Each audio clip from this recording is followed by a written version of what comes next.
É quando eu estou vendo a pessoa ir para o buraco e por respeito humano não falo nada. Me calo. Por respeito humano. E olha, filhos, isso é muito presente nas nossas vidas.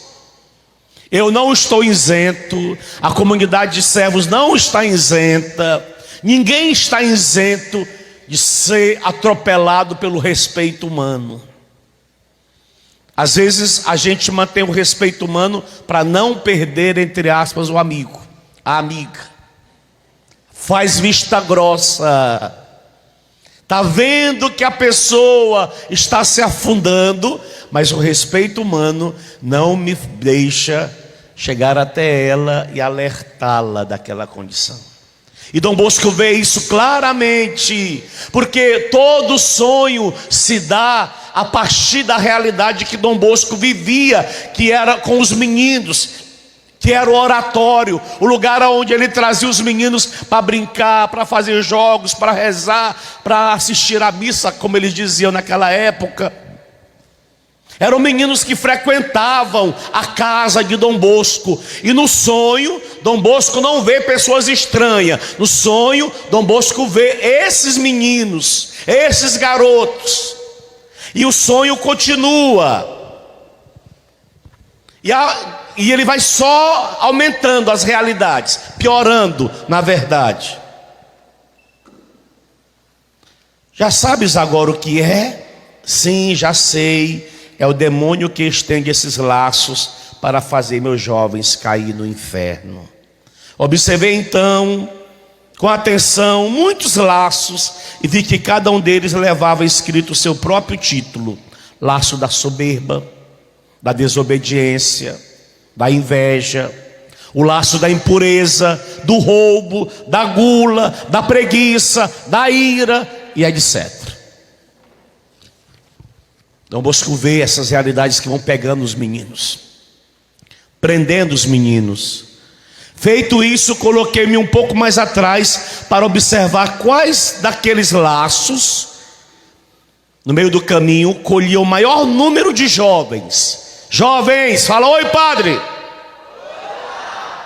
Eram os laços da impureza, da desobediência e do orgulho, que mais prendia a juventude.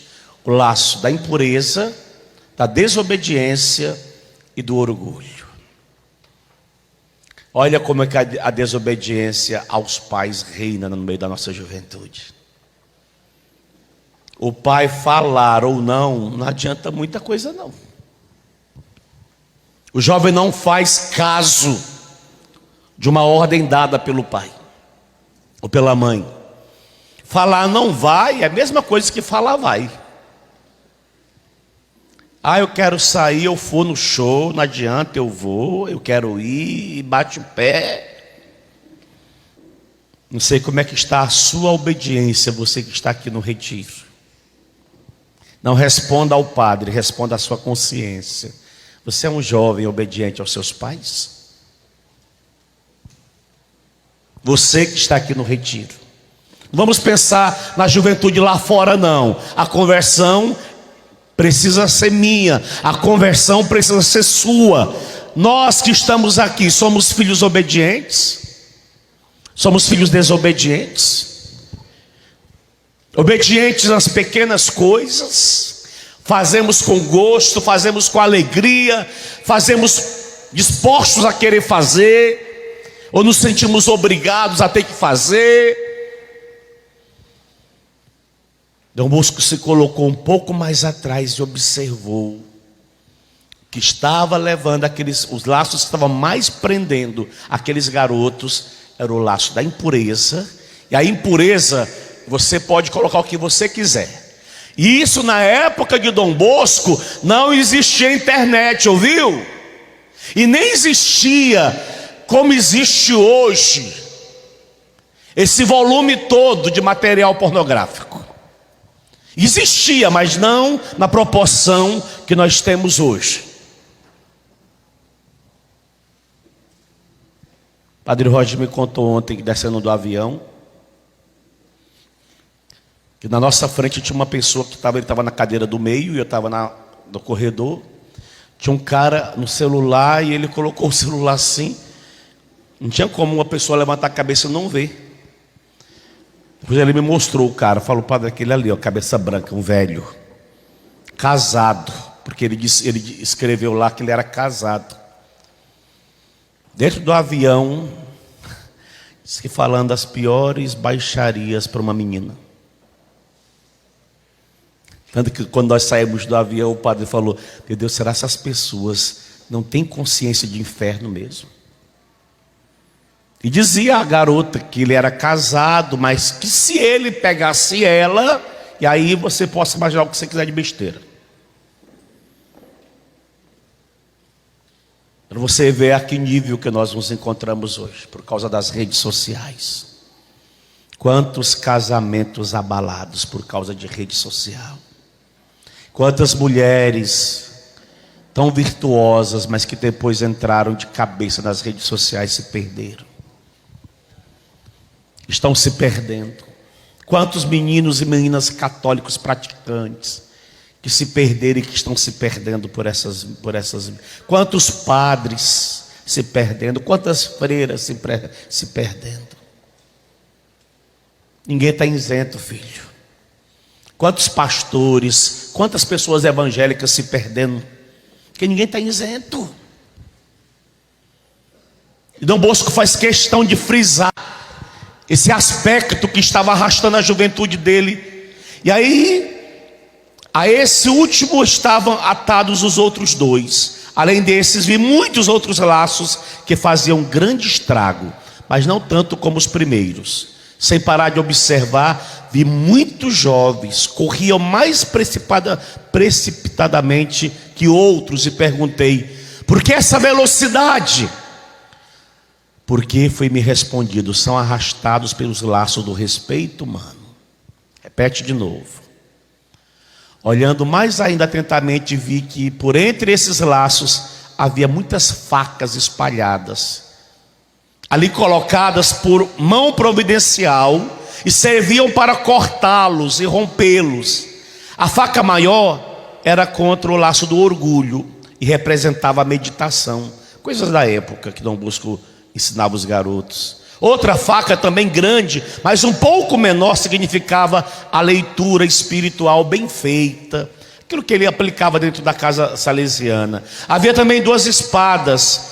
Uma delas indicava a devoção ao Santíssimo Sacramento, especialmente com a comunhão frequente, e a outra a devoção à Nossa Senhora. Havia também um martelo, a confissão, que cortava esses laços que Dom Bosco foi vendo, que eu já vos citei. Havia outras facas, símbolos das várias devoções a São José, a São Luís de Gonzaga, e etc, etc, etc. Com essas armas, não poucos rompiam os laços quando eram presos, ou se defendiam para não serem atados. Está entendendo? Por que a gente fica estimulando você às práticas de piedade? São meios que a igreja nos concede para cortar os laços que estão nos aprisionando a essas realidades espirituais. Olha para o seu irmão, dá um tapinha nas costas dele e diga para ele: acorda para a vida.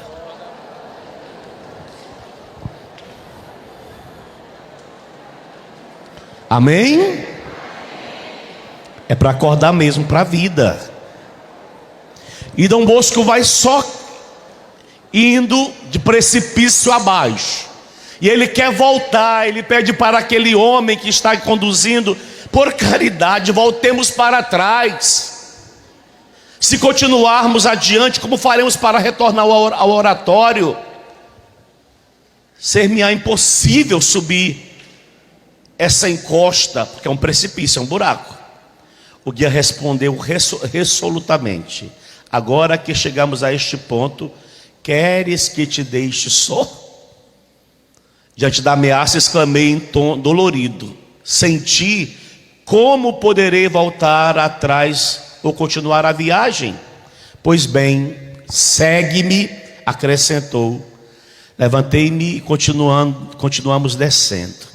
O caminho se tornava cada vez mais espantoso, intransitável, de modo que mal podia manter-me em pé. Estou descrevendo para você o inferno, irmãos.